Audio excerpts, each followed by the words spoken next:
කොයිතරම් සංසාරයේ පෙරම් පුරන් ඇවිල්ලාද දැන් සොළොසාසංඛ්‍ය කල්පලක්ෂයක් වෙනම මනෝ ප්‍රනිදාන වාක් ප්‍රනිදාන කාලේ. ඊට පස්සේ සාරාසංඛ්‍ය කල්පලක්ෂ 4ක්. එතකොට බලන්න බින්වත්නි කොයිතරම් දුක් විඳලාද ඒ ආත්ම භාවවල. මේ වගේ අවුරුදු 80න් 100න් මරුණු ආත්ම භාවද නැහැ. සමහරට අවුරුදු 5000 10000. එතකොට මේ කාලවල වල මේ අපි වෙනුවෙන් කොයිතරම් දුක් විඳලා තියෙනවද? ඔබ අපි වෙනුවෙන් කොයිතරම් කුසගෙන ඉඳලා තියෙනවද? ඔබ අපි වෙනුවෙන් කොයිතරම් රජ මාලිගා අත්හැරලා තියෙනවද? රන් බඳුන් වල දාණය වලදලා රස මසවුළු එක්ක රාජකීය විදියට දාණය වලදලා ඒ දේවල් අයින් කරලා උතුම් බුදු පදවිය වෙනුවෙන් මේ ලෝක සත්වයා කෙරෙහි කරුණාවෙන් බෝධිසත්වයන් වහන්සේ කොයිතරම් දේවල් අතහැරලා තියෙනවද? නෙක්ඛම්ම පාරමිතාව බලන්න. බෝධිසත්වයන් වහන්සේගේ වීරිය බලන්න පින්වත්නි මේ ජාතකයේ තමාන්ට උප්පත්තිය ලැබනකොටම ජාති ස්මරණ ඥානය පහළ වෙනවා. ජාති ස්මරණ ඥානය පහළ වුණාම කල්පනා කියන්නේ පේන්නේ පෙර ආත්ම භාවයේ අවුරුදු 20000ක් රජකම් කරලා අවුරුදු 80000ක් මේ බෝධිසත්වයන් වහන්සේ නිරයට ගිහින් තියෙනවා. අවුරුදු 80000ක් ඔසුපත් නිරයක දුක් විඳලා. ඒ ඔසුපත් නිරයක දුක් විඳපු එක දැකලා ඒකට කලකිරිලා බය වෙලා හොඳටම බයෙන් ඒකට බෝධිසත්වයන් වහන්සේ අර තමන්ගේ අම්මා තාත්තා ඉස්සරහවත් තමන් පෙන්වන්නේ නැහැ හොඳ අතපය වැඩ කරන ඇස්කම් පේන හොඳ දරුවෙක් විදියට පෙන්වන්නේ නැහැ.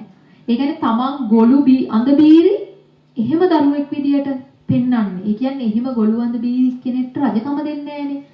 මේ බෝධිසත්වයන් වහන්සේ බය වෙනවා අම්මා තාත්තා මට දැන් රජකම දෙන්න. මට බෑ ඒ රජකම් කරන්න. රජකම් කළා මට ආයි අපාගත වෙන්න බෑ කියන බය නිසා. පින්වත්නි දැන් එක තැනම මල මුත්‍රා කරනවා. එක විදියටම දැන් එක පාරක් ওই රජතුමා සර්පයෝ ගෙනල්ලා දානවා. සර්පයෝ දැන් ආවම හිතන්න පින්නතුන් දැන් කවුරුහරි සර්පෙක් මේ එක සර්පෙක් ඇද මේ උඩ ඉඳන් බිමට වැටුනොත් කොහමද? මෙතන කවුරුෙක් ඉන්නේ කන්නේ. එතකොට පින්නත්නි මේ වගේ මහා විස තියෙන විස ගෝර සර්පයෝ දල කඩලා තමයි ගේන්නේ.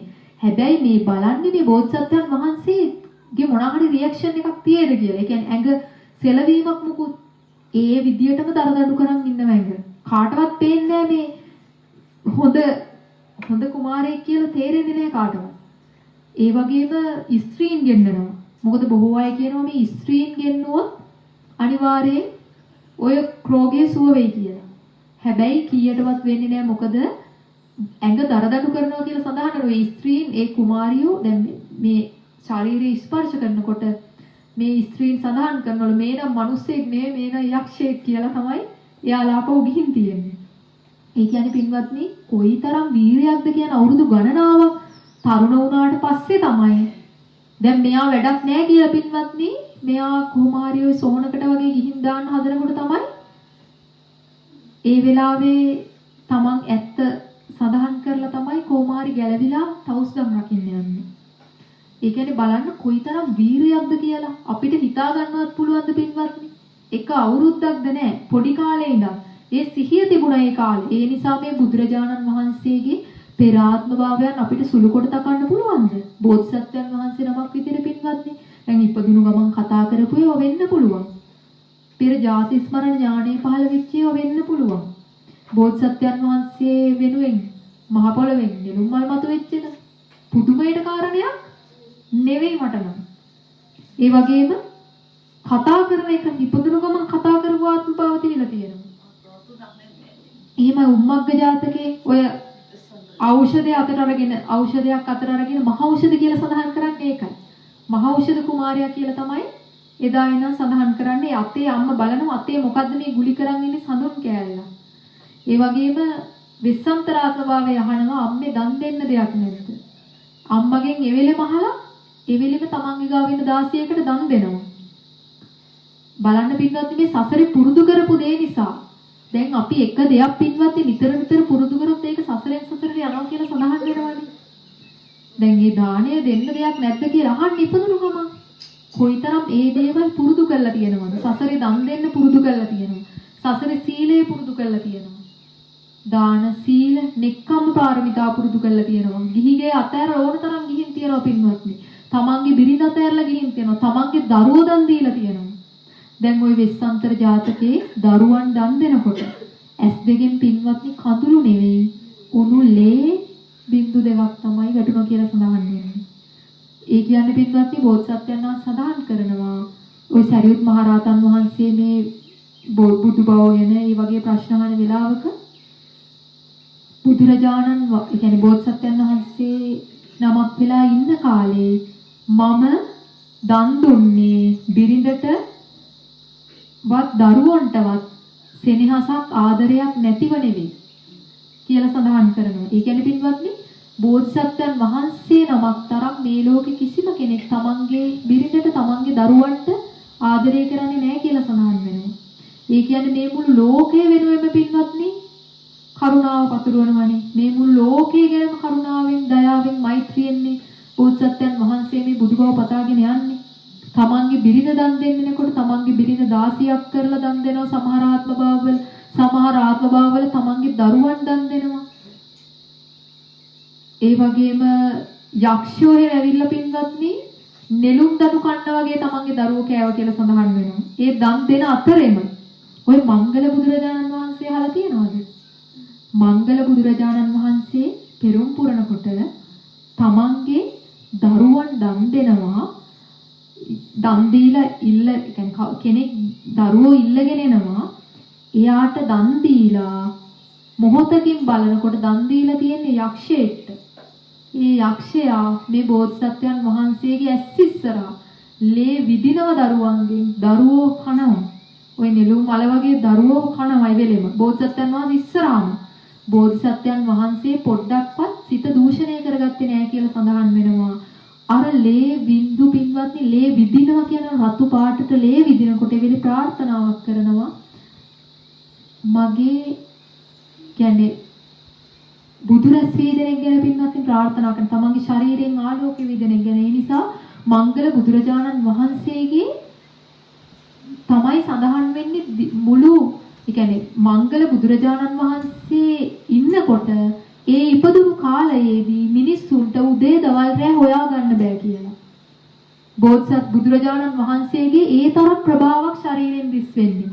මිනිස්සු උදේ දවල් රැ හොයාගන්නේ ඒ කියන්නේ හරි අමාරුයි. මල් පිපෙද්දි මල් පර වෙද්දි වගේ තමයි ඉර බැහැත් ඉර නැගෙද්දි තමයි හොයාගන්නවා කියන්නේ. උදේ දවල් රැ ඒ කියන්නේ හොයාගන්න බෑ. හිතන්න පින්වත්නි කොයිතරම් ආලෝකයක් වීදෙනවද? දැන් බුදුරජාණන් වහන්සේලා වැඩම කරනකොට ඔය කියනවනේ ගණනාවක් දුරට ආලෝකය පැතිරෙනවා කියලා. ඉතින් පින්නතුන් නිකන් කල්පනා කරලා බලන්න. කොයිතරම් ආශ්චර්යමත් විදියට මේ ඒ කියන්නේ ඒ දේවල් සිද්ධ වෙනවද කියලා. ඒ උතුමන් වහන්සේලා පෙර සංසාරයේ කරපු ප්‍රාර්ථනාවලට අනුව තමන් නම ප්‍රාර්ථනා කරලා තියෙනවා. ඊට අමතරව තමන් පින්වත්නි දන් දෙනේවට අමතරව ප්‍රාර්ථනා කරපු දේවල් ගොඩක් තියෙනවා. ඒ වගේම සමහර ආත්මභාවවල ප්‍රාර්ථනා කරනවනේ. ඒ කියන්නේ නෑ බෑ කියන්නේ නැති වෙන්න දන් දෙන්න ලැබෙන්නේ කියලා. ඒ කියන්නේ තමන් කොයිතරම් දන් දුන්නත් වස්තුව ඉවර වෙන්න එපා කියලා. ඒ කියන්නේ ඒ තරම් මේ බෝධිසත්වවරු මේ අපිට හිතා ගන්නවත් අනුමාන කරන්නවත් බැරි තරම් කැපකිරීම කරලා තමයි මේ தත්ත්වයටපත් වෙන්නේ. පින්වත්නි රජ කාලයේ ඔය දැන් පෙර අපේ සිංහල රජවරු ඔය ඇමතිවරු එහෙම ආරාධනා කරා කියලා සඳහන් වෙනවා දන් දෙන එහෙම රජවරුන්ට. හොඳට දන් දෙන රජවරු දැකලා හොඳට ගුණවන්ත රජවරු දැකලා රජවරු ළඟට ගිහිල්ලා මේ ආරාධනා කරාලු අනේ ඔබ වහන්සේ බුදු බවට ඒ කියන්නේ බුදු වෙන්න ප්‍රාර්ථනා කරන්න කියලා. හැබැයි මේ රජවරු ඒක ප්‍රතික්ෂේප කරාලු. ඒ රජවරු කිව්වලු අපිට දරුවෝ බිරින්දෑවරු නම් දන් දෙන්න බෑ. ඒ නිසා බුදු බව පතන්නේ නෑ කියලා. ඒ කියන්නේ පින්වත්නි මේ දරුවෝ දන් දෙන එක ලේසිද දැන්? පින්නතුන්ට පුළුවන් දෙයක් ලේසියෙන් තමන්ගේ දරුවෙක් දන් දෙන්න. ලේසියකට තමන්ට හිත හදාගෙන කරන්න පුළුවන් දෙයක්ද? හැබැයි අපිට හිතෙන්න පුළුවන් බිරිඳ දාලා ගියා, අනේ ඉපදුණු දවසේ දරුවා දාලා ගියා. හැබැයි පින්වත්නි බෝධිසත්වයන් වහන්සේ ඒ පළවෙනි වතාවට නෙමෙයි දරුවා දාලා යන්නේ. පළවෙනි වතාවට නෙමෙයි බිරිඳ දාලා යන්නේ. දැන් සමහර ආතුභාව තියෙනවා යශෝදරාව යන්න දෙන්නේ නැහැ. බෝධිසත්වයන් වහන්සේ තපස් රැගෙන යන්න හදනවා. දරුවා හම්බ වෙනකන් ඉන්න කියනවා. ඊට පස්සේ ඒ කියන්නේ දරුවා හම්බ වෙනකන් ඉඳියට පස්සේ කියනවා දරුවා ටිකක් ලොකු වෙනකන් ඉන්න. දැන් බෝසත්යන් වහන්සේ තේරෙනවා මේක හරියන්නේ නැහැ කියලා නොකියම යනවා. නොකියම යනවා ගෙදරින්. ඒ කියන්නේ තවුස්දම් පුරන්න. මොකද සමහර ආත්ම භාවවල කියලා ගිහින් තියෙනවා. සමහර ආත්ම භාවවල අර වගේ අවස්ථාවක් එහෙම වෙලා තියෙනවා පින්වත්නි.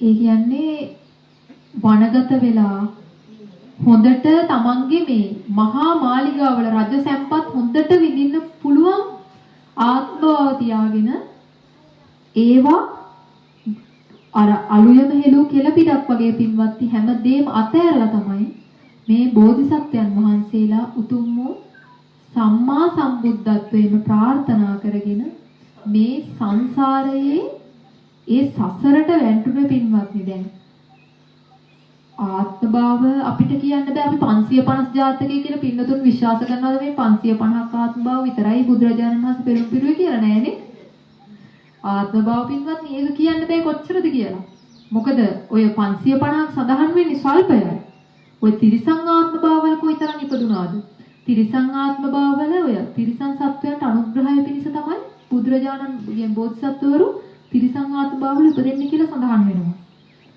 ඒ කියන්නේ දැන් ඔය සමහර වෙලාවට තමන්ගේ පුත්‍ර රත්න රාහුල කුමරු සරියුත් මහ රහතන් වහන්සේ මුගලන් මහ රහතන් වහන්සේ යශෝදරාව මේ වගේ පෙර ආත්මභාවවල මේ අය බෝසත්යන් වහන්සේත් එක්කම ඒ වගේ ආත්මභාවවල ඉපදිලා තියෙනවා බොහෝ දුරට ඔය ජාතක කතාවල අන්තිමට කියන්නේ ඒකල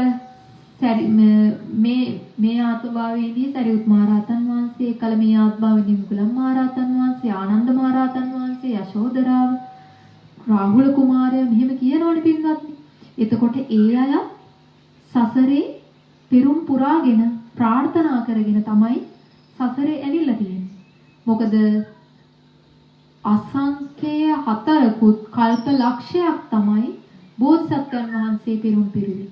හැබැයි යශෝදරාව ඒ කියන්නේ පින්වත්නි සාමාන්‍යයෙන් බිරිඳක් වෙන්න, මව වෙන්න, පුතා වෙන්න, අග්‍ර ශ්‍රාවකයන් වහන්සේලා වෙන්න කල්ප ලක්ෂය පෙරම් පුරන්න තියෙන්නේ. හැබැයි අපේ බුදුරජාණන් වහන්සේගේ කියන්නේ ගිහි කල බිරිඳ විදියට ඉපදුනේ යශෝදරා තෙරණින් වහන්සේ. මේ යශෝදරා දේවිය පින්වත්නි ඔය සාරාංශික කල්ප ලක්ෂ 4 පුරාම අපේ බෝධිසත්වයන් වහන්සේත් එක්ක සසරේ ඇවිල්ලා තියෙනවා කියලා සඳහන් වෙනවා. මොකද දැන් සාමාන්‍යයෙන් අපේ අග්‍ර ශ්‍රාවකයන් වහන්සේලාටත් වඩා එහෙම සංසාරයේ දුක් විඳගෙන බුදු බවට සෙවණැල්ලක් වගේ කියන්නේ ඒකට උපකාර කරමින් ඇවිල්ලා තියෙනවා කියලා සඳහන් වෙනවා යශෝදරාවත්. එතකොට බලන්න පින්වත්නි ලේසි පහසු දුකක්ද වින්දේ තමන්ගේ සැමියා සමහර විට තමන්ට නවත්ත ගන්න ඕනුණත් හැබැයි අනුග්‍රහය පිණිස යනවා. මොකද දැන් යශෝදරාව මොකද පින්වත්නි වෙනම පින්කම් කරපු අවස්ථාවක් ඕන තරම් ඇති. හැබැයි යශෝදරා දේවිය ඔය වෙස්සන්ත රජතුමා දරුවෝ දන් දෙනකොට മന്ത്രി දේවිය මොකද කරන්නේ? ඒව සාදුකාර දීලා අනුමෝදන් වෙනවා. ඒ අනුමෝදන් වෙනකොට පින්වත්නි ඇයට ඒ කුසල් එහෙමම රැස් වෙනවා. දැන් දරුවෝ දන් දුන්නකොම දරුවෝ දන් දෙනකොට කියනවනේ මම හීනයක් දැක්කා රජතුමනි. ඒ කියන්නේ S2 මගේ S2 ගලවන් ගියා. ඒ නිසා දරුවෝ දෙන්න පරිස්සමෙන් බලා ගන්න කියලා යන්නේ. මේ දේවිය පළවැල නෙලන්නේ යනකොට පින්වත්නි ළඟ පළතුරුවේම හැදිලා තියෙන පේනවලු. හැබැයි ළඟට ගියාට පස්සේ නැහැ. තව දුරට යන්න ඕන. මේ විදියට දෙවිවරු විසින් මේ දේවියගේ ගමන, ඒ කියන්නේ කාලය වැඩි කරනවා. මොකද දරුවෝ දන් දෙන දවස නිසා දැන් බෝධිසත්වයන් වහන්සේ දන්නවා. අද මට දරුවෝ දන් දෙන්න තියෙන දවස කියලා. අර හීන කිව්වම දැනගන්නවා. හැබැයි දේවිය පරිස්සම් කරන්න කිව්ව නිසා ජෝචක මුණාම සඳහන් කරනවා දරුවෝ දෙන්නගේ අම්මා එනකන් ඉන්න ඊට පස්සේ දන් දෙන්නම් මං අනිවාර්යෙන් කියලා. හැබැයි ජෝචක වමුණ කියනවා නෑ ගැහැණුන් ස්ත්‍රීන් පින්නට බාධා කරනවා. ඒ නිසා ඇය ඉන්න කලින් මට ඕන දරුවෝ දෙන්න මට දැන්ම දෙන්න කියලා. ඊට පස්සේ තමයි කතා කරන්නේ ජාලිය ක්‍රිෂ්ණජිනා කියලා දුවටයි පුතාටයි. මොකද පින්වත්නි කීකරු දරුවෝ බිරිඳත් මනාප විදියට ඉන්න කීකරු බිරිඳෑවරු තමයි බෝධිසත්වයන් වහන්සේ මේ ආකාරයෙන් දන් දෙන්නේ. මොකද සඳහන් කරනවා බෝධිසත්වයන් වහන්සේ මේ එපා වෙලාවත් කලකිරිලවත් නෙවෙයි බිරිඳ දරුවෝ දන් දෙන්නේ. හරිම ආදරණීය දූල පුතාලා හරිම ආදරණීය බිරිඳෑවරු එයාලා තමයි මේ බුදුබව වෙනුවෙන් මේ සසර පුරාවටම දන් දෙමින් ආවේ. දරුවන් දන් දීපු දන් දෙනකොට පින්වත්නි ඔය අතේ ගැට ගහපු වරපටවල් අකනිටා බඹලෝටත් වඩා දිගයි කියලා සඳහන් කරනවා. බෝධිසත්වයන් වහන්සේ දන් දෙනකොට හැම ආත්මභාවෙම දන් දුන්නද නැහැ. හැබැයි දන් දෙන ආත්මභාවවල හිතන්න කොයිතරම් ආත්මභාව ගානක් ආවද කියලා. ඒ කියන්නේ අපිට පින්වත්නි දැන් මේවා අපි කියනවා අපිට ශ්‍රද්ධාව ඇති වෙනවා. හැබැයි අපිට කවදාවත් අනුමාන කරන්නවත් හිතන්නවත් පුළුවන්ද මේ බෝධිසත්වයන් වහන්සේගේ ගුණ සමුදාය? බෝධිසත්වයන් වහන්සේ කොයිතරම් දුක් විඳද කියලා. බෝධිසත්වයන් වහන්සේ තමන්ගේ බිරිඳ දරුවෝ එතකොට නෙක්ඛම්ම පාරමිතා පුරද්දී අතෑරපු සැප සම්පත් මේ දේවල් අපිට කිසිම වෙලාවක අනුමාන කරන්න පුළුවන් දේවල් නෙවෙයි. ඒ කියන්නේ පින්වත්නි අපිට දැන් ওই බුදුගුණ භාවනා කරනවානේ පින්නතුන්. මේව පින්නතුන්ට කල්පනා කරන්න පුළුවන් බෝධිසත්වයන් වහන්සේ කොයිතරම් දුක් විඳලා අපි වෙනුවෙන්. උන්වහන්සේගේ මෙන්න මේ ආත්ම භාවවල මෙන්න මෙහෙම දේවල් කරලා තියෙනවා. අපි වෙනුවෙන් තමයි හැමදේම කරේ කියලා බලන්න පින්වත්නි. සමහර වෙලාවට බලන් ඉන්නවා මගේ ඇස් දෙක ගන්න කවුද දෙන්නේ? මගේ හිස දන් දෙන්න කවුද දෙන්නේ? ඔය සිරිසංගපෝ රත්තුමා හිස දන් දෙන්නේ. ඒ වගේ ඔටුනු බලන් හිස් දන් දෙනවා කියලා සඳහන් වෙන්නේ. මොකද නිකන් නෙවෙයි. මේ රජ බෝධිසත්වයන් වහන්සේ රජ වෙච්ච ආත්ම භාව ඕන තරම් තිබිලා තියෙනවා. ඒ ආත්ම භාවවල මේ ආකාරයේ බෝධිසත්වයන් වහන්සේ දන් දීලා තියෙනවා. ඒ නිසා අපි මොකද්ද කරන්න ඕනේ? මේ බුද්ධ ශාසනයේ දුර්ලභ මනුෂ්‍යාත්ම භාවයක් ලැබිලත් මෙච්චර දුක් විඳපු බෝධිසත්වයන් වහන්සේ අද වගේ දවසක තමයි උතුම් වූ සම්මා සම්බුද්ධත්වයට පත් වුනේ. ඒ නිසා පින්වත්නි අපි බුදුරජාණන් වහන්සේට සාදුකාර දෙනවා වගේම බුදු වුණ බව ඇහුවම අපි මොකද්ද කරන්න ඕන? අපේ ජීවිතෙන් වැඩක් තියනවද මේ බුද්ධ ශාසනයක ඉපදිලත් ඔහේ නිකම්ම වෙරිලා යනවනම්? අපි පින්වත්නි මේ සංසාරයේ නොකරපු එකම දේ තමයි උතුම් වූ නිර්වාණ අවබෝධයටපත් වෙච්ච එක. ඒකයි අපි මේ තාම සංසාරේ ඉන්නේ. අපිට ඕන තරම් අපි ලෙඩ වෙලා තියෙනවා, අපි ඕන තරම් මැරිලා තියෙනවා, ඕන තරම් අපිට දරුවෝ ඉඳලා තියෙනවා, ඕන තරම් අපි සක්විති රජ වෙලා තියෙනවා, ඕන තරම් සක්දෙව් වෙලා තියෙනවා, ඕන තරම් බ්‍රහ්ම ලෝකෙ ගිහින් තියෙනවා, ඕන තරම් දිව්‍ය සම්පත් විඳලා තියෙනවා. හැබැයි මොන දේ වින්දත් පින්වත්නි මේ සසර මේ ආත්ම භාව හරිම નિසරුයි, නිස්සාරයි, වැඩක් නැහැ. ඒ කියන්නේ මේක ගැරහිය යුතු ආත්ම භාවයන් අපිට ලැබෙන්නේ. අපිට හරි වටින පරිස්සම් කරන්න පුළුවන් හරි පින්වන්ත මේ මැණික් යට මැණික් ගල්ද ඉන්නේ නෑනේ. මේ අපේ ශරීරයේ ලේ මස් ඇටනහර විතරයිනේ තියෙන්නේ නේද? කාගේවත් ඇඟ මැණික් ගල් වලින් රත්තරන් වලින් එහෙම හැදිලා තියෙනවද? නෑනේ නේද? ඔය දත් එහෙම මුතු කැට තියෙන්නේ. ඒ කියන්නේ පින්වත්නි බලන්න පොඩ්ඩක් කල්පනා කරලා මේ පොඩ්ඩක් දවසක් නාන්න නැතුව ඉඳලා තියෙනවද? දවසක් නාන්න නැතුව ඉඳලා බලන්න මේ ශරීරය කොහොමද කියලා. දවසක් දත් මදින්න නැතුව ඉන්න බලන්න. පුළුවන් දින්න.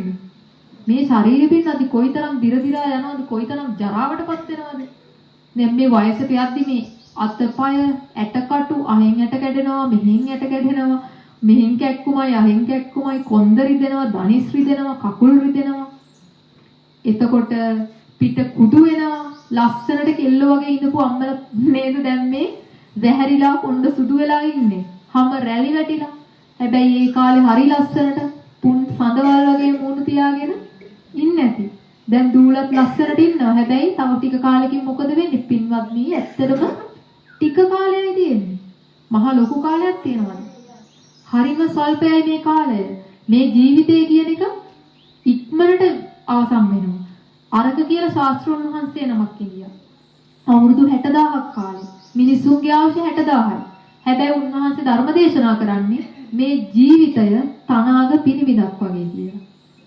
දැන් පින්නතුන් කොයිතරම් අප්‍රමාදී වෙන්න ඕනද? අවුරුදු 60000 දී කියනවා ජීවිතේ තනාග පිනිවිදක් වගේ කියලා. මේ අවුරුදු 60ක් විතර කාලේ 60000 කොයිතරම්ද 60 කොච්චරද පින්නතුන්? එතකොට බලන්න මේ කාලේ පින්නතුන් අර හිසගිනි ගත්තේ ඒ ගින්න නිවන්නේ යම්සේද ඒ වගේ අප්‍රමාදී වෙන්න කියලා බුදුරජාණන් වහන්සේ දේශනා කළා තියෙනවා. දැන් පින්නතුන් මෙහෙමද? හිසගිනි ගත්තම මොකද කරන්නේ? පොඩ්ඩක් ඉන්න පුතා ශිෂ්‍යත්වයට පාස් වෙනාම ගින්න නිවන්නේ. පොඩ්ඩක් ඉන්න O level ලිව්වම දුයි පුතයි විවාහ කළ දුන්නම් මං ගින්න නිවා ගන්නවා. එහෙම ඉන්නවද නෑනේ? දැන් අපි කකුලේ කටුවක් වුණොත් මොකද කරන්න පින්නවද? ඒ කටුව ඉක්මනට ගලව ගන්නවද නැද්ද? ඒක අයින් කරන්න නේද අපි බලන්නේ. අපි පුළුවන් හැමදේම කරනවා නේද? අපි පුළුවන් හැමදේම කරනවා මේ කටුව ගලවන්න. හැබැයි දැන් පින්වතුන්ට ඔය කටුවක් ඇනිලා නේද තියෙන්නේ දැන්? මොකක්ද ඇනිලා තියෙන්නේ? මේ තණ්හාව කියන කටුව ඇනිලා නේද තියෙන්නේ? දැන් මේ කටුව ගලවගෙන යනවද? නැත්තම් පින්වතුන් කරන්නේ මේ කටුව කොහෙද දැනුනේ? කවුද මෙතෙන්ට කටු දැම්මේ? මොන ගහේ කටුවක්ද? කටුව ඇනුනොත් මොකද වෙන්නේ? කටුව ගලවන්නේ කවදද? මේව හිත හිටින්නවද නැත්තම් කටුව ඇනුණු ගමන් මොකද කරන්නේ? ටක් ගාලා අපි ඒක අයින් කරන්න නේද බලන්න. අපි ඒව කල්පනා කරගෙන ඉන්නවද? නෑනේ පින්වත්නි. ඒ වගේ අපි අප්‍රමාදී වෙන්න ඕනේ. හිස ගිනි ගත්තම මොකද කරන්නේ? බල බල ඉන්නවද? නෑනේ. හිස ගිනි ගත්තම මේ තමන්ට සිහිය නැහැ. තමන්, ඒ කියන්නේ තමන්ට මතකත් නැහැ තමන් කොයිතරම් වේගෙන් ගින්න නිවුවද කියලා. ඒ තරම් ඉක්මනට ගින්න නිවනවා. ඒ තරම් වේගෙන් පින්නතුන් කිසිම වැඩක් කරන්නේ නැතුව ඇති. ඒ වගේ ගින්න නිවා ගන්න තරම්. හැබැයි ඇත්තටම පින්නතුන් මේ සංසාරේ මොකද අපි කරන්න ඕනේ? මේ සසරේ තව තවත් යනවද නැත්නම් ඉක්මනට මේ සසර ගිනි නිවා ගන්නවද? අපි ගිනි නිවා ගන්නවනේ. අපි කියනවා හැබැයි කරනවද? නෑලු. අනිවාර්යෙන් පින්වත්නි අපි කරන්නේ නැත්නම් උත්සාහරි කරන්න. අඩුම උත්සාහවත් කරන්න. දැන් අම්මලා බලන්න මෙතන. දැන් හිතන්න වයසට ගියපු අය කී දෙනෙක් ඉන්නවද? ඊළඟ පෝය වෙද්දි මෙතන. ඔක්කොම කට්ටිය ඉඳීවිද? නැති වෙන්නත් පුළුවන්ද? නැති වෙන්නත් පුළුවන් පින්වත්නි. ඉතින් ඒක දැන ඇයි තවත් ප්‍රමාද වෙන්නේ? අපි අප්‍රමාදී වෙන්න ඕනද නැද්ද? අප්පමාදෝ අමත පදං පමාදෝ මච්චුනෝ පදං අප්පමත්තා නමීයන්ති ඒපමත්තා යතාමත අප්පමත්තා නමීයන්ති අප්‍රමාද වෙච්ච කෙනා මැරෙන්නේ නැහැ. ප්‍රමාද වුණු අය මලවුන් වෙන්නේ. ඒ කියන්නේ පින්වත්නි දැන් අපි අප්‍රමාදී වෙනවා කියන්නේ මොකක්ද ඇත්තටම? දැන් ඉස්කෝලේ යනකොට පරක්කුයි. ඉක්මනට යන්න කියලා යවන එකද අප්‍රමාදී කියන්නේ. නැත්නම් ඉක්මනට මොකක් හරි දැන් හිතන්න ඉක්මනට උයන්න ඕන කියලා හරි අප්‍රමාදී වෙන්නේ කොහොම ඇනියන් වහන්සේ ඒ නිසා ඉක්මනට වැඩ ටික කරන්න ඕන කියලා ඒවද? නෑ ඉක්මනට ඇඳුම් පැළඳුම් අඳින්නවද? මං හරි ස්ලෝ මං ඒ නිසා ඉක්මනට මේ වැඩ ටික කරන්න ඕන. ඉක්මනට අඳින්න ඕන ඉක්මනට ගේස් කරන්න ඕන ඒව නෙමෙයි පින්නත්. ඒ දේවල් බාහිර දේවල්. අපි කරන්න ඕන අපේ අභ්‍යන්තරේ. අපි අප්‍රමාදී වෙන්න ඕන. අපේ කෙලෙස් ධර්ම ඕනෑ තරම් මේ හිතේ තියෙනවා. හැබැයි මේ ධර්ම එකක්වත් අපි යටපත් කරලා තියෙන්නේ. දැන් නැත්තම් ඒව උඩට මතුවෙන වැඩමද අපි කරන්නේ. ටීවී බලනවා, චිත්‍රපටි බලනවා, සින්දු අහනවා, පුළුවන් නම් සංගීත සංදර්ශන වලට යනවා, එහෙට ගිහිල්ලත් පෙරලි නටනවා. ඊට පස්සේ පින්නතුන් ඉතින් ඔය කරන ඒවා තමයි. මොනවා හරි ඕවා ඉතින් කරනවා. එක්ක මොනවා හරි එක ඒවා කල්පනා කර ඉන්නවා නේද? හැබැයි අපි දැන් මේ තරුණ දූල පුතාලා කැමතිද මේ අම්මලා තාත්තලාගේ තත්ත්වෙටපත් වෙන්න? කැමතිද විවාහ වෙලා දරුවෝ හදලා මහන්සි වෙලා දුක් වෙලා මේ ආකාරයෙන් ඉන්න? කැමතිද? හැබැයි කැමති නැතත් අපිට මේ තත්ත්වෙටපත් වෙන්න වෙනවද නැද්ද? පත් වෙන්න වෙනවා. අපි වයසට යන්නේ නැද්ද? දැන් ওই දූල දෙන්න මේ විදියට වයසට යන්නේ නැද්ද? හැම රැලි වැටෙන්නේ නැද්ද? කොණ්ඩේ ඉදනවනේ. ජරාවටපත් වෙනවා. ඒ නිසා පුතේ මේ අම්මලාට සමහර අම්මලා කො මං හිතන්නේ ඒ කාලේ එහෙම වණහන් ලැබුණ නැහැ කියලා. හැබැයි දැන් කාලේ බණ අහලත් වැඩි ලොකුවට කරන දෙයක් නෑ නේද? ඒ නිසා පින්වත්නි අප්‍රමාදීම වෙන්න. මොකද ප්‍රමාද වෙලා අපිට ලැබෙන දෙයක් නෑ. ඔය පින්නතුන්ගෙන් ඇත්තටම බලන්න පින්වත්නි මැරුණොත් හිතන්න අපායට ගියා. අත දාලා අපිට ගන්න පුළුවන්ද? තමන්ගේ පවුලේ අයට පුළුවන්ද? තමන්ගේ අම්මා තාත්තා ගියොත්, තමන්ගේ සහෝදර සහෝදරියෝ හිතන්න වැඩි ඕනේ නැහැ පින්වත්නි මේ බල්ලෙක් පූසෙක් වුණා කියලා. අපිට පුළුවන් එයා අපේ ළඟ තියාගත්තට.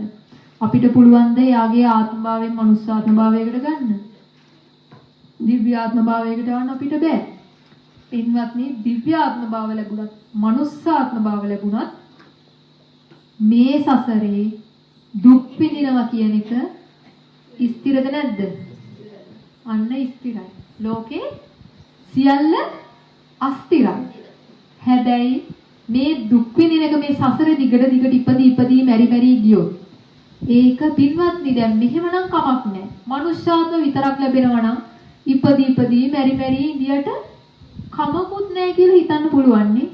හැබැයි එහෙම වෙනවද? කීයටවත් නැහැ.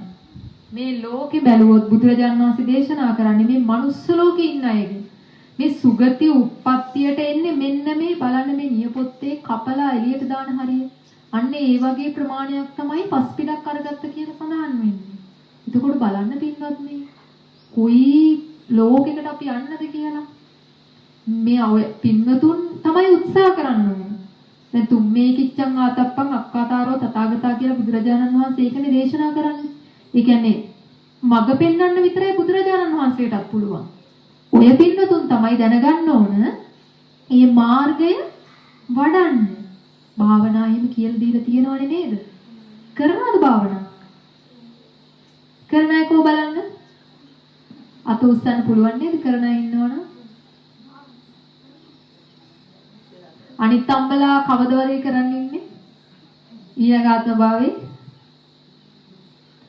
අම්මේ මේ සංසාරේ හිතන තරම් සුන්දර නෑ. මේක ඉන්නවත් යන්නවත් හොඳ තැනක් නෙවෙයි. එහෙම හොඳ තැනක් හොයාගන්නත් නෑ. අපි හිතයි අපිට අනේ සක්දේව පදවිය ලැබුණා නම් ඊට වඩා දෙයක් නෑ කියලා. හැබැයි සක්දේවිඳුත් චුත වෙනකොට බුදුරජාණන් වහන්සේ ළඟට ඇවිල්ලා කියනවා අනේ භාග්‍යතුන් වහන්සේ මං චුත වෙන්න යන්නේ. මට උපකාර කරන්න කියලා. එතකොට පින්නත් දිව්‍ය ලෝකවලත් යුද්ධ තියෙනවා. මෙහි විතරක් නෙවෙයි. දිව්‍ය ලෝකවල කෙලෙස් යුද්ධ වැඩි. සමාට ඉරිසියාව වැඩි. සමාල්ලාවට කියනවා සක්දෙවිඳු. සහ ඔය හොඳ දේවතාවරු ඇවිල්ලා කියනවා බුදුරජාණන් වහන්සේට අනේ බුදුරජාණන් වහන්සේ මේ අලුතෙන් දෙවිවරු කීප දෙනෙක් පහළ වෙලා ඉන්නවා. මටත් වඩා ශරීර ප්‍රභාව වේදනා සැප සම්පත් වැඩි. එහෙම කියනවා. බලන්න පින්වත්නි කරන පිනට අනුව ඉපදෙන්නේ. හැබැයි යාලට ඒව ප්‍රශ්න.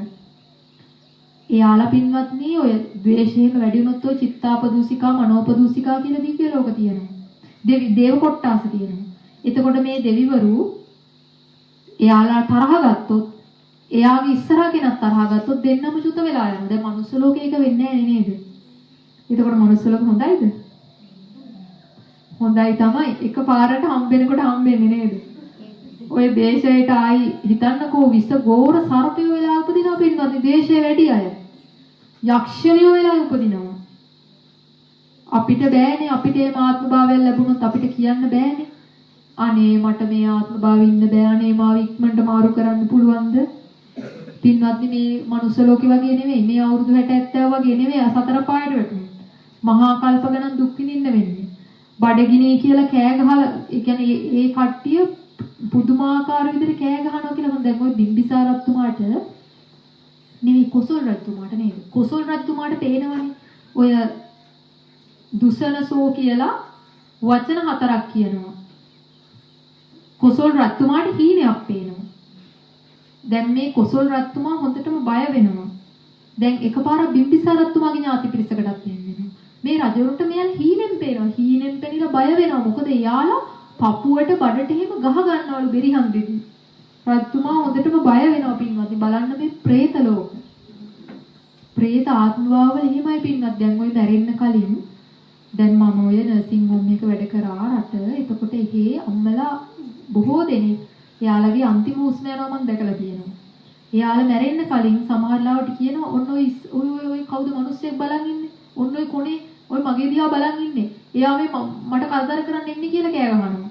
තව උඩ බලාගෙන කෑ ගහනවා. තව හූ තියනවා යාලා. කොහෙ යන්නද? දිව්‍ය ලෝක යන්නද? පින්වත්නි ඔය යක්කු ඇවිල්ලා කියලා සඳහන් කරන සමහරවිට මේ මගේ ඇඟ උඩ ඉන්නවා කියලා සඳහන් කරනවා. මේ කළු පාටෙක් කෙනෙක් බල්ලු පුරනවා කියලා සඳහන් කරනවා. බලන්න පින්වත්නි ඔය ඔක්කොම කලින් නිමිති. පෙර නිමිති. එතකොට ඒවා පේන්නේ පින්වත්නි ඉතින් කවුරු එක්ක ඉතින් උඩ බලාගෙන සාදුකාර නම් දුන්නේ නැහැ කිසිම කෙනෙක්. දැන් දුටුගැමුණු රජතුමා දෙව්ලොව යනකොට පින්වත්නි අද දැන් වෙසක් පොයනේ. ඔය රුවන්වැලි මහා සෑය අද වගේ දවසක තමයි මුල්ගල තියන්නේ රුවන්වැලි සෑයට. දන්නවද ඒක? ඒ කියන්නේ දුටුගැමුණු රජතුමා දැන් ඔය මිහිඳු මහරහතන් වහන්සේ සඳහන් කරනවනේ අනාගතයේ දවසක මෙන්න මේ වගේ මහා සෑයක් ඉදි වෙනවා කියලා. දේවානම්පියතිස්ස රජතුමා තමයි තූපාරාමයේ ඉදි කරන්නේ. දේවානම්පියතිස්ස රජතුමාට කියනකොට අනාගතයේ මෙහෙම සෑයක් ඉදි වෙනවා කියලා. දැන් දේවානම්පියතිස්ස රජතුමාට හරිම සතුටුයි. දේවානම්පියතිස්ස රජතුමා හරිම කැමති වෙනවා ඒ සෑය ගොඩනගන්න. හැබැයි මිහිඳු මහරහතන් වහන්සේ කියනවා රජතුමනි ඔබ නෙවෙයි ඒ සෑය හදන්න වෙනම ඔබේ මුණුපුරෙක් එනවා. දුටුගැමුණු නමින් රජ වෙන්නේ. අන්න ඒ රජතුමා තමයි මේ සෑය හදන්නේ. ඊට පස්සේ රජතුමා සතුටින් අනුමෝදන් වෙනවා. කමක් නැහැ මං හැදුවා වගේ මගේ මුණුපුරෙක් හදනවා නම් කියලා. අන්න ඒ සෑය තමයි පින්වත්නි මිහිඳු මහරහතන් වහන්සේ දේවානම්පියතිස්ස රජතුමාට කියලා සෙල්ලිපියක් වගේ, ඒ කියන්නේ ගලක කොටලා ලියවනවා. අනාගතේ මෙන්න මෙහෙම දුටුගැමුණු කියලා රජ කෙනෙක් මෙතන මහසෑයක් හදනවා කියලා පින්වත්නි එහෙම සෙල්ලිපියක් එහෙම සටහන් කරලා ඒක දකින්න දුටුගැමුණු රජතුමා. දුටුගැමුණු රජතුමාට හරිම සතුටු විතර මොකද මිහිඳු මහරහතන් වහන්සේ කියපු විදියට දුටුගැමුණු රජතුමා මෙන්න මෙහෙම දෙයක් ලියලා තියෙනවා කියලා දුටුගැමුණු රජතුමා හරිම සතුටු වෙලා මේ කල්පනා කර ඉන්නවා දැන් මේ සෑය මම කොහොමද ගොඩනගන්නේ කියලා. පින්වත්නි මහරහතන් වහන්සේලා බොහෝ දෙනෙක් වැඩම කරලා තමයි මේ සෑය හදන්න මුල්ගල තියන්න ඒ කියන්නේ මේ දවසේ එතෙන්ට වැඩම කරන්නේ. මොකද මහරහතන් වහන්සේලා මේ සෑය පින්වත්නි විශාල සෑයක් හදන්න හදලා තියෙන්නේ. හැබැයි මහරහතන් වහන්සේලා මේ සෑය ටිකක් පොඩි කරනවා. මහරහතන් වහන්සේලාට එහෙම කර්ම රැස් වෙන්නේ නැහැනේ. මොකද මහරහතන් වහන්සේලා කියනවා රජතුමනි ඔබ මේ විදියට සෑය හදන්න ගත්තොත් ඔබගේ මරණය වෙනකම්ම මේ සෑය අවසන් කරන්න බැරි වෙනවා. ඒ නිසා මේ ප්‍රමාණයෙන් හදන්න කියලා සෑය හදනවා. රජතුමා කල්පනා කරනවා මම කොහොමද මේ සෑය හදන්න ගඩොල් ගන්නේ? මේ මිනිස්සුන්ව වෙහෙස කරන්න වෙනවා. ඒවත් කල්පනා කර කර රජතුමා දුක් වෙනවා. එතකොට පින්වත්නි මෙතන මේ සඳහා දෙවි දේවතාවරු පින්වත්නි උදේ රජතුමා නැගිටලා බලනකොට ගඩොල් එහෙම මවලා තියුණා කියලා සඳහන් වෙනවා. ඒ වගේම ওই පාදම පින්වත්නි 9 වරක් යටට ගිලා බහැලා තියෙනවා.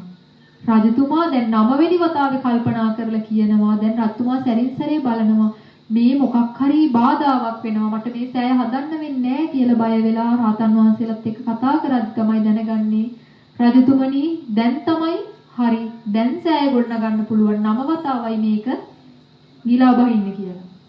අන්න ඒ ආකාරයෙන් තමයි පින්වත්නි මුල්ගල තියලා මේ මහා සෑය එදා දුටුගැමුණු රජතුමාගේ අතින් ඉදි වෙන්නේ. දුටුගැමුණු රජතුමා තමයි මෛත්‍රී බුද්ධ ශාසනයේ දකුණත් ශ්‍රාවකයන් වහන්සේ. අහලා තියෙනවද? සද්ධාතිස්ස රජතුමා තමයි වම ශ්‍රාවකයන් වහන්සේ. මේ අග්‍ර ශ්‍රාවකයන් වහන්සේලා දෙන්න තමයි දුටුගැමුණු සහ සද්ධාතිස්ස නමින් අපේ ශ්‍රී ලංකාද්වීපයේ රජ කරපු බෞද්ධ රජවරු දෙන්නේ. ওই දීඝවාපී සෑය පින්වත්නි සද්ධාතිස්ස රජතුමානේ ගොඩනගන්නේ. ඒකත් දැනට මහා විශාල විදියට පින්නතුණුත් සමහර විට ඒකට ගියාද? දීඝවාපී සෑයට ගියා නේද? සද්ධාතිස්ස රජතුමා තමයි දීඝවාපී චෛත්‍ය නිකල්ලා තියෙන්නේ. එතකොට බලන්න පින්වත්නි ඒ උතුමන් වහන්සේලා කොයිතරම් ඒ පාරමිතා පුරනවනේ මේ தത്വයටපත් වෙන්න. ඔය ශාලිය කුමාරයා කවුද?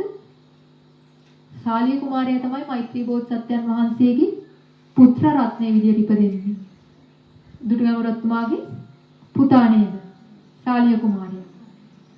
එතකොට පින්වත්නි දැන් මේ ආකාරයෙන් මේ උතුමන් වහන්සේලා වෙහෙස වෙවි මේ සසරෙන් ඈතර වෙන්නට සහ මේ ලෝක සත්වයා ඈතර කරවන්නට තමයි මේ විදියට මහා දුක් විඳින්නේ. ඔය පස්මා බැලුම් එහෙම බලලා තමයි අපේ බෝධිසත්වයන් වහන්සේ විතරක් නෙවෙයි සාමාන්‍යයෙන් සියලු බෝධිසත්වයන් වහන්සේලා ඒක ධර්මතාවයක් පින්වත්නි. දැන් බෝධිසත්වයන් වහන්සේ නමකගේ අම්මා දවස් 7යි ජීවත් වෙන්නේ. ඒක ධර්මතාවයක්. අනිවාර්යයෙන්ම බෝධිසත්වයන් වහන්සේගේ අම්මට මැරෙන්න සිද්ධ වෙනවා. ඒ වගේම නැවත උත්පත්තිය ලැබනකොට උත්පත්තිය ලබන්නේ දිව්‍යාත්ම භාවයක දිව්‍ය පුත්‍රයෙක් විදියට. දිව්‍යාංගනාවක් නෙවෙයි දිව්‍ය පුත්‍රයෙක් විදියට. ඒ වගේම බෝධිසත්වයන් වහන්සේ පින්වත්නි සම්පූර්ණ ආයුෂ ගෙවලා තමයි දිව්‍ය ලෝකයෙන් චුත වෙන්නේ මනුස්ස ලෝකෙට එන්න. අන්තිමාත්ම භාවයේ. කාලෝ යන්තේ මහාවීර උප්පජ්ජ මාතු කුච්චිය කියලා සඳහන් කරනවා ඔය ආරාධනා කරනවා පින්වත්නි දෙවිවරු බුදුරජාණන් කියන්නේ බෝධිසත්වයන් වහන්සේට මනුෂ්‍ය ලෝකයට එන්න ආරාධනා කරනවා. දැන් තමයි මහාවීරයන් වහන්සේ ඔබ වහන්සේට මනුෂ්‍ය ලෝකයේ උපදින්න කාලය. මේ ලෝක සත්වයාගේ යහපත පිණිස ඒ අයගේ නිර්වාණ අවබෝධය පිණිස දැන් ඔබ වහන්සේට උපදින්නට කාලයයි කියලා ආරාධනා කරනවා. පින්වත්නි සියලුම දෙවිවරු තමන්ගේ දිව්‍ය වස්ත්‍රයම මඩ පාටට හැරෙනකොට මල් මාල පර වෙනකොට තමන්ගේ ශරීරයෙන් දහඩිය දාන්න ගන්නකොට බොහෝ බියටපත් වෙනවා කියලා සඳහන් වෙනවා. මොකද දෙවිවරුන්ට චුත වෙන ලක්ෂණ තමයි ඒ. දිව්‍ය ලෝකෙන් චුත වෙද්දී මල් මාල පර වෙනවා. කවදාවත් දෙවියන්ට දහඩිය දාන්නේ නැහැ. හැබැයි මැරෙන්න ලම් වෙනකොට යාළ චුත වෙන්න ලම් වෙනකොට ශරීරයෙන් දහඩිය දානවා. ඒ වගේ මල් මාල පර වෙනවා. දිව්‍ය වස්ත්‍ර අවපැහැගෙන මේක දැනගෙන දැන් බෝධිසත්වයන් වහන්සේටත් ඒක වෙනකොට බෝධිසත්වයන් වහන්සේ බය වෙන්නේ නැහැ. දෙවිවරු බය වෙනවා. හැබැයි බෝධිසත්වයන් වහන්සේ බය වෙන්නේ නැති බෝධිසත්වයන් වහන්සේ දන්නවා දැන් මම මේ අන්තිමාතු භාවයේ තමයි උපදින්න යන්නේ කියලා. ඒකයි පින්වත්නි ඔය ඉපදුණු ගමන් කියන්නේ මම ආයේ උපදින්නේ නැහැ මේ මගේ අන්තිමාත්ම භාවය. පින්වතුන් කැමති නැද්ද අන්තිමාත්ම භාවය ලබන්න? දැන් පින්වතුන්ට උත්සාහ කරන්න බැරිද? පුළුවන් නේද? හැබැයි පින තියෙන්නත් ඕන. හැබැයි පින නැහැ කියලා අපි උත්සාහ නොකරොත් පින තියනවා නම් මට නිවන් දකින්න ලැබේවා නිවන් දකීවා කියලා රුවන්වැලි සෑයට ගියත් අපිට නිවන් දකින්න පුළුවන්ද? එහෙම බෑ. අපි පින්වත් උත්සාහ කරන්න ඕන. අපිට වීරිය වඩන්න ඕන. දැන් සෝන කියලා රහතන් වහන්සේ නමක් හිටියා නේද? සෝන සිටුවරේ. එයාගේ යටිපතුලේ පවා මවිල්ල තිබුණා. ඒ කියන්නේ ඒ තරම් පින්වත්නි බිමටවත් කකුල තියන්න තරම් තවක් කළා නැහැ කියලා සඳහන් කරනවා. ඒ කියන්නේ අතට පයට වැඩකාරයෝ ඔක්කොම මේ වැඩකාරයෝ කතා කරන වෙලාවට එන්න පොඩ්ඩක් හරි පරක් වුණොත් එයාලට දැඩි ඔළුවේ ගැක්කමක් හැදෙනවා කියලා සඳහන් වෙනවා. ඒ කියන්නේ මේ සෝන සිටුවරයා ඒ තරම් පින් කරපු කෙනෙක්. එයාට ඒ අවශ්‍ය වෙලාවට හැමදේම ලැබෙනවා. පොඩ්ඩක් හරි ප්‍රමාදුනොත් අරයාලට එහෙම වෙන්නේ මෙයාගේ පින වැඩි නිසා. හැබැයි පැවිදි වුණාට පස්සේ සෝන දැන් හරිම සියුමැලීනේ. මේ කියන්නේ සිටුවරයෙක් විදියට හිටියේ. ඒ නිසා පින්වත්නි භාවනා කරනකොට ලේ විලක් වගේ ඒ කියන්නේ ඔය මේ සක්මන් භාවනා එම කරනකොට පොළව ලේ වලින් මේ වෙලා. ඒ කියන්නේ කකුලේ ලේ ඇවිල්ලා හරිම සියුමැලි නිසා. හැබැයි බුදුරජාණන් වහන්සේම කියනවා සෝන පාවහන් පාවිච්චි කරන්න කියලා. බුදුරජාණන් වහන්සේට කියනවා නෑ භාග්‍යවතුන් වහන්සේ ඔබ වහන්සේ සියලු භික්ෂුන් වහන්සේට අනුදැනව දානවා නම් මම පාවිච්චි කරනවා මට විතරක් විශේෂයෙන් මම එහෙම පාවිච්චි කරන්නේ නෑ කියලා. ඊට පස්සේ තමයි බුදුරජාණන් වහන්සේ විනය එක නීතියක් විදිහට පනවන්නේ. ඒ කියන්නේ කැමැති අයට පාවහන් පළ දෙන්නත් පුළුවන් කියලා. ඒ වගේ පින්වත්නි බුදුරජාණන් වහන්සේ දැන් අපි ඉපදීම සමරනවනේ. ඒ වගේම බුද්ධත්වයටපත් වීම සියලුම බුදුරජාණන් වහන්සේලා පින්වත්නි මේ ලෝකයේ උප්පත්තිය ලබන්නේ එකම ස්ථානයක. ඒ තමයි ජම්බුද්වීපයේ මධ්‍ය මණ්ඩලේ මධ්‍ය ප්‍රදේශය කියලා සඳහන් කරනවා බුද්ධ ගයාව තියෙන ප්‍රදේශය. දැන් ওই බුද්ධ ගයාව තියෙන තැන පින්වත්නි කාලෙන් කාලයට නම් වෙනස් වෙනවා. එකම තැන හැබැයි නම විතරයි වෙනස් වෙන්නේ. දැන් කපිලවස්තුපුර නේද? ඒ කියන්නේ දැන් බුදුරජාණන් වහන්සේගේ කාලේ තියෙන නම් නෙවෙයි ඊට පස්සේ කාලවල වල තියෙන්නේ. ඒ එකම තැන තමයි කාලෙන් කාලයට වෙනස් වෙවි එන්නේ. දැන් මෛත්‍රී බුදුරජාණන් වහන්සේ උපදිනකොට ඒ ප්‍රදේශ සඳහන් වෙන්නේ කේතුමතී නුවර කියලා. කේතුමතී රාජධානිය. ඒ කාලෙට වෙනස් වෙනවා පින්වත්නි. දැන් ලෝක විනාශය වෙද්දී අන්තිමටම විනාශ වෙන්නේ ওই මධ්‍ය මණ්ඩලයේ සහ ලෝකය හට ගන්නකොට මුලින්ම හටගන්නේ මධ්‍ය මණ්ඩලය. බුදුරජාණන් වහන්සේ මේ අල්පාවුෂ නිසා අදිෂ්ඨාන කරන්න වෙනවා. බුදුරජාණන් වහන්සේ අදිෂ්ඨාන කරනවා මගේ ධාතුන් වහන්සේලා විසිරේවා කියලා. ඒ කියන්නේ පින්වත්නි අර දන්ත ධාතුන් වහන්සේලා 4 නම සහ අකු ධාතුන් වහන්සේ එතකොට ධාතුන් වහන්සේලා 7 ඉන්නවා. 7 විසිරෙන්නේ නැහැ. 7 ඇරෙන්නට අනිත් ඔක්කොම ධාතුන් වහන්සේලා කුඩා කැබලි වලට කැඩී බිඳී විසිරී යනවා. මේ අදිෂ්ඨානයක් විදියට වෙන්නේ දැන් කාශ්‍යප බුදුරජාණන් වහන්සේ ශ්‍රද්ධාධික බෝධිසත්වයන් වහන්සේ නමක් කාශ්‍යප බුදුරජාණන් වහන්සේ පින්වත්නි අදිෂ්ඨාන කරන්නේ නැහැ. ඒ කියන්නේ අදිෂ්ඨාන කරන්න දෙයක් නැහැ. තනි ධාතුන් වහන්සේ නමක් විදියට ඒක ගණව පිළිටන්නේ. ඒ කියන්නේ ඔක්කොම ධාතු එකට ඇලෙනවා. වෙන වෙන්නේ නැහැ පින්වත්නි. ඒ නිසා ඒ තනි ධාතුන් වහන්සේ නිසා දීර්ඝායුෂ බුදුරජාණන් වහන්සේලාගේ ඉදි වෙන්නේ එකම එක සෑයයි. ඉතින් පින්නතුන් හිතන්න පින්නතුන් කොයිතරම් වාසනාවන්තද කියලා. මොකද දීර්ඝායුෂ බුදුරජාණන් වහන්සේලාගේ එක සෑය වදින්න ගව් ගණන් දුර යන්න ඕන. හිතන්න දැන් අපේ බෝධිසත්වයන් වහන්සේ දීර්ඝායුෂ වෙලා එක සෑයක් ඉදි වුණා නම් ඒක තියෙන්නේ බුද්ධ ගයාව නම් අපිට අනිවාර්යයෙන් මෙහෙට යන්න වෙනවද නැද්ද? අපිට මෙහි එකක්වත් වදින්න තියෙන්නේ නැහැ පින්වත්නි එහෙනම්. හැබැයි මේ කාලයේ පින්නතුන්ට මේ බෝධිසත්වයන් ඒ කියන්නේ බුදුරජාණන් වහන්සේ අල්පායුෂ නිසා ඒ අදිෂ්ඨානයත් එක්ක හැමතැනම ධාතුන් වහන්සේලා වැඩ ඉන්නවා. මොකද පින්වත්නි ඔය රුවන්වැලි සෑයේ ද්‍රෝණයක් ධාතුන් වහන්සේ රොයින් ද්‍රෝණ 8ක් බෙදුවා කියලා සඳහන් වෙන්නේ. රජවරු ද්‍රෝණ 8ක්. ඒ කියන්නේ ওই චූටි ධාතුන් වහන්සේලා 8කට බෙදුවා. තව ඉතුරු ඔය දන්ත ධාතුන් එහෙම දෙව්ලොවට රැගෙන ගියා කියලා සඳහන් වෙනවා. තව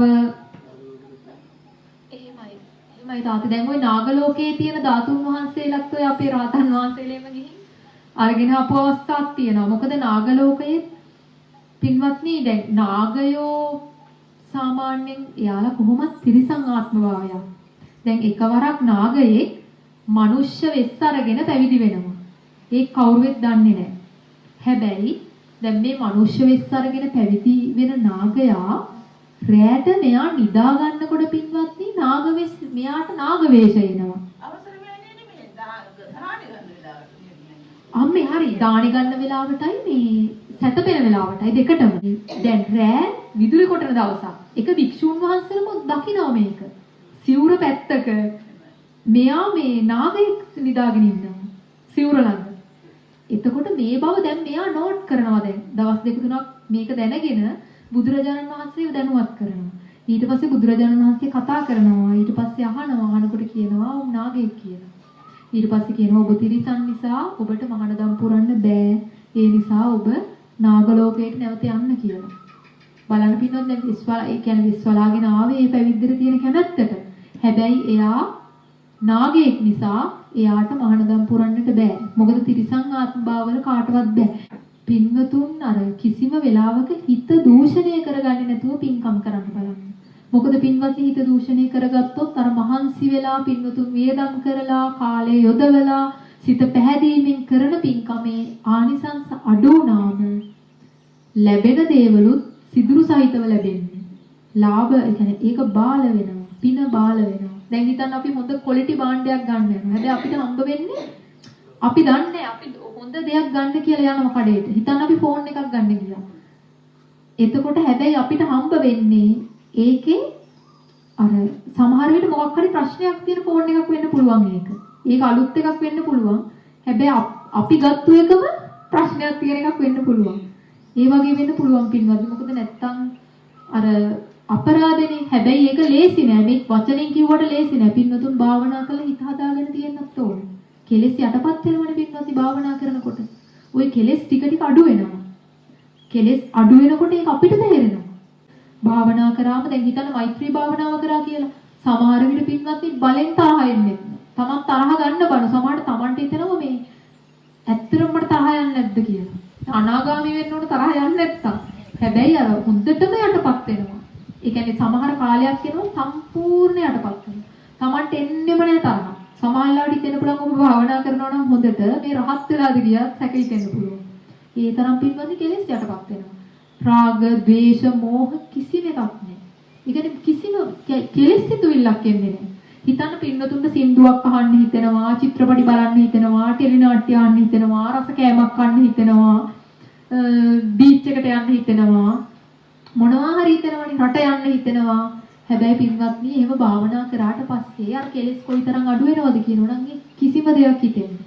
හිතන්නකෝ එහෙම එකක් අර හිතන්න සින්දුවක් හරි චිත්‍රපටයක් හරි අපේ පැත්තකින් මොකක් හරි පෙනුණ හරි කියලා කොහේ හරි යන ගමන් හරි ඒත් ලේසියෙන් එන්නේ නැහැ පින්නක්. ලේසියකට එන්නේ නැහැ. හැබැයි ඒක නිතර නිතර වුණොත් ටක් ගාලා අර අපේ යටපත් වෙච්ච කෙලෙස් උඩට එනවා. ඒකයි පින්වත්නි ඔය කියන්නේ ධානා භාවනාව වඩනකොට කැලේට යන්න වෙනවා කියලා. ගෙවල් වල අමාරු ධානා වඩන්න. ප්‍රථම ධානය වගේ පුළුවන් වෙයි. හැබැයි දැන් මේ කාලේ කෙලෙස් වැඩි. මේ ධානලාභින් නැතුව නෙවෙයි මේ ලෝකේ තාමත් ඉන්නේ. තාමත් මේ ලෝකේ මාර්ගඵලලාභින් ඉන්නවා. තාමත් ඉන්නවා පින්වත්නි ධානලාභින්.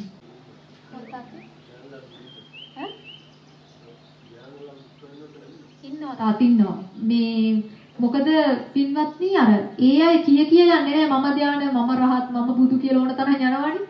එහෙම කියන්නේ නැහැ කවදාවත්. මොකද කවදාවත් පින්වත්නි අර ගුරුවරයාට විතරයි කියන්න පුළුවන් එහෙම. දැන් බුදුරජාණන් වහන්සේගේ බුදුරජාණන් වහන්සේ කියන්නේ මේ භික්ෂුව මෙහෙමයි මේ භික්ෂුව රහත් වෙලා මේ භික්ෂුව සෝවාන් වෙලා මේ භික්ෂුව ධානය ලැබලා එහෙම නැහැ. බුදුරජාණන් වහන්සේ පින්වත්නි දැන් බුද්ධත්වයටපත් උනේ ඒ වගේම දැන් බෝධිසත්වයන් වහන්සේ නමක් විදිහට මේ ලෝකේ ඉපදිලා බුද්ධත්වයටපත් වෙලා 45 වසරක් ලෝක සත්‍යය වෙනුවෙන් ධර්මයේ දේශනා කරලා ලෝක සත්‍යයව සසරින් එතර කරවලා සඳහන් වෙනවා සූවිසි අසංඛ්‍ය 9 කෝටි 60 ලක්ෂයක් දෙනා ඒ කියන්නේ මාර්ගඵලයන්ටපත් වුණා කියලා නිර්වාණ අවබෝධය කරා කියලා සඳහන් වෙනවා පින්වත්නි සූවිසි අසංඛ්‍ය 9 කෝටි 60 ලක්ෂයක් බුදුරජාණන් වහන්සේගේ කාලේ. එතකොට පරිනිර්වාණයටපත් වුණාට පස්සෙත් බුදුරජාණන් වහන්සේගේ ධාතුන් වහන්සේලා විසිරලා තියෙනවා පින්නතුන්ට ආමිසය වශයෙන් ආමිසවේ පූජා කරන්නට අවස්ථාව තියෙනවා බුදුරජාණන් වහන්සේලාගේ ධාතු විසිරුණු නිසා මම සඳහන් කරේ ඉස්සෙල්ලා කාශ්‍යප බුදුරජාණන් වහන්සේගේ ඔය කොණාගමන බුදුරජාණන් වහන්සේගේ දැන් කාශ්‍යප බුදුරජාණන් වහන්සේගේ සඳහන් වෙනවා කාශ්‍යප බුදුරජාණන් වහන්සේගේ ස්වර්ණ චෛත්‍ය තියෙන තැනට අපේ බුදුරජාණන් වහන්සේ වැඩම කරනවා එක වතාවක්. ඒ චෛත්‍ය තිබුණු තැන දේවාලයක් තියෙනවා. එතන ගහක් ළඟ. බුදුරජාණන් වහන්සේ භික්ෂූන් පිරිසක් එක්ක වැඩම කරනකොට බුදුරජාණන් වහන්සේ අහනවා මේ බමුණෙක් එතන ඉන්න කෙනාගෙන් ඔබ ඇයි මේ වන්දනා කරන්නේ? මේ ඒ බමුණ සඳහන් කරනවා මේක පරම්පරා ගානකින් පැවතෙන තැනක්. පරම්පරා ගානක් තිස්සේ මෙතෙන්ට මිනිස්සු වන්දනා කරනවා. ඊට පස්සේ බුදුරජාණන් වහන්සේ ඔහු අගය කරනවා හරිම අගයි බොහොම හොඳයි එහෙම කරන එක වන්දනා කරන්න කියලා. ඊට පස්සේ භික්ෂුන් වහන්සේලාට දැන් මේක ගැටලුවක්. බුදුරජාණන් වහන්සේගෙන් අහනවා ඇයි බුදුරජාණන් වහන්සේ ඔහු පැසවීමට ලක් කරේ? ඇයි එතන ඒ තරම් වටිනා තැනක් කියලා සඳහන් කරේ? ඊට පස්සේ බුදුරජාණන් වහන්සේ කියනවා මට පෙර සම්මා සම්බුද්ධත්වයට පත් වුණු කාශ්‍යප බුදුරජාණන් වහන්සේගේ ස්වර්ණ චෛත්‍ය වැඩ ඉන්නේ මෙන්න මේ ප්‍රදේශයේ කියලා මෙන්න මේ භූමියේ. ඒ කියන්නේ පින්වත්නි දීර්ඝායුෂ වැඩි නිසා ඒ බුදුරජාණන් වහන්සේලාගේ ධාතුන් වහන්සේලා ඒක ගණව පිළිටනවා. එකට පිළිටන්නේ. තනි ධාතුවක් විදියට ඔක්කොම එකට ඇලෙන්නේ. එතකොට ඒ එක ධාතුව තියලා තමයි සෑයක් ඉඳින්නේ. එතකොට එකම එක සෑයයි. එතකොට කොයිතරම් දුර ඉඳන් වුණත් අපිට එතෙන්ට යන්න වෙනවා වන්දනා කරන්න සෑය වඳින්න ඕන නම් බලන්න පින්වත්නි හැබැයි අපේ බෝධිසත්වයන් වහන්සේ අල්පායුෂ නිසා අපිට ඕනෑ තරම් වන්දනා කරන්න අවස්ථාව තියෙනවා පුදුමාකාර විදිහට පින් කරන්න අවස්ථාව තියෙනවා අපේ බුදුරජාණන් වහන්සේ පින්වත්නි මේ චෛත්‍ය එතන එරුදි බලයෙන් මවලා පෙන්නනවා ස්වර්ණ චෛත්‍ය ඒක රත්තරන් වලින් හදලා කියලා සඳහන් වෙන්නේ මේ චෛත්‍ය එරුදියෙන් එතනම දවස් 7ක් විතර බුදුරජාණන් වහන්සේ මිනිස්සුන්ට වන්දනා කරන්න ඒ එරුදියෙන් එතන චෛත්‍ය මවල තියෙනවා. ඊට පස්සේ දැන් මිනිස්සු දිගටම වන්දනා කරලා සාදුකාර දීදී ඊට පස්සේ බුදුරජාණන් වහන්සේ දැන් මෙයාලා වන්දනා කරනවානේ ඒ නිසා ඒ 이르දිය අයින් කරලා ඒක gadol සෑයක් බවට පත් කරනවා කියලා සඳහන් වෙනවා. එතකොට පින්වත්නි බලන්න දැන් ඒ බුදුරජාණන් වහන්සේගේ තිබුණේ එකම එක චෛත්‍යය ශ්‍රද්ධාධික බුදුරජාණන් වහන්සේ නම කාශ්‍යප බුදුරජාණන් වහන්සේ.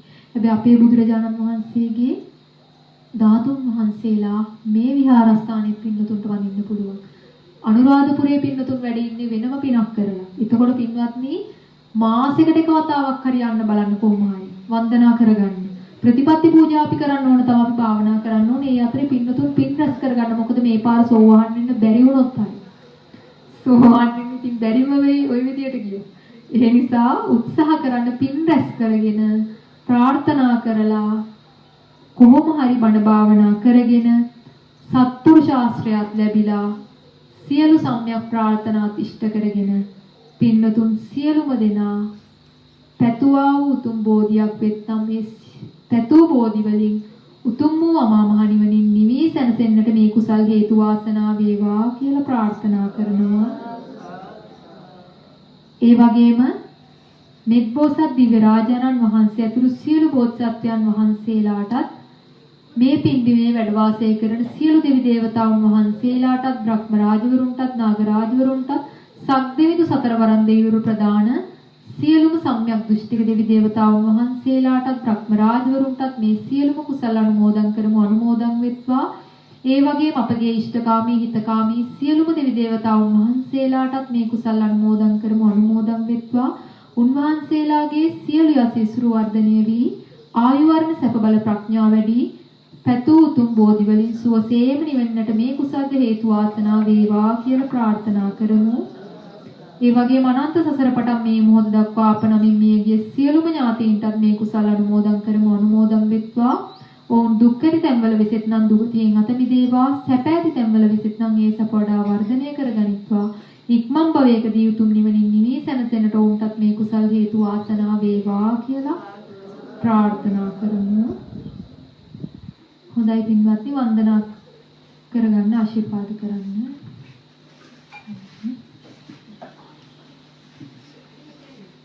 අභිවාදන සීලිස්ස නිච්ඡං වද්ධාපචායිනෝ චත්තාරෝ ධම්මා වඩ්ඩಂತಿ ආයුවන්නෝ සුඛං බලං ආයුවා